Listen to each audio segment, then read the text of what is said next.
Hola, hola. ¿Aún sigues ahí? Ah, es verdad, ya te veo. Hoy te voy a contar una bonita historia. Verás, hace unos días me encontré con un sabio y simpático anciano que me hizo pensar durante horas. Me habló de cosas hermosas que te gustarán oír.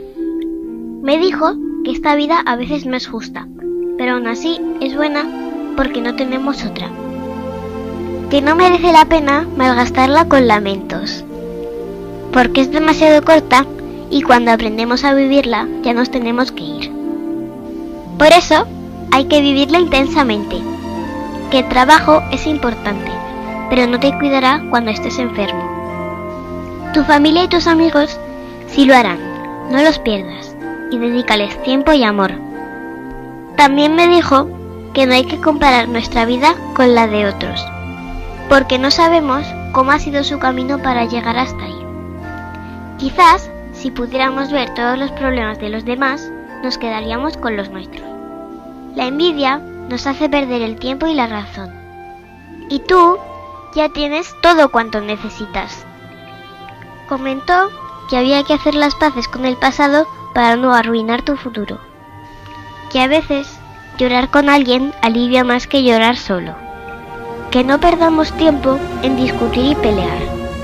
Que en ocasiones hay que estar de acuerdo en no estar de acuerdo. Me habló de la amistad, de lo bello que es compartirla y lo importante que es conservarla, de lo cruel que es traicionarla y de lo duro que es perderla.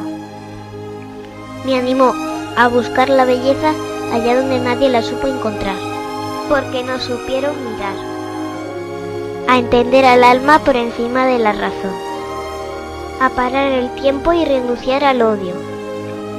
Me dijo: encuentra tu camino, abandona todo lo que no te sea útil o hermoso y enciende tu luz. Cualquier día puede ser un día especial. Sonríe, los milagros están esperando en cualquier rincón. No importa si algún día estás mal.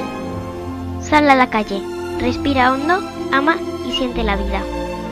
Por mala que sea tu situación, en algún momento habrá de cambiar. Si te han hecho daño, perdónales a todos.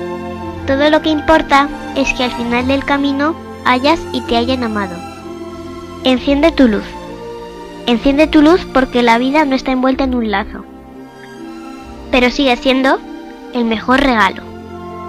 El anciano al marchar se volvió un instante y afirmó: si haces caso a todo cuanto te he dicho, lo mejor para ti estará por llegar. Por eso ahora yo quería compartir esto contigo, porque me pareció muy especial y mágico. ¿Y tú? ¿Ya encendiste tu luz? Yo sí lo hice. Te deseo que este año para ti realmente por fin sea el año de las luces. Feliz año para ti porque eres muy especial.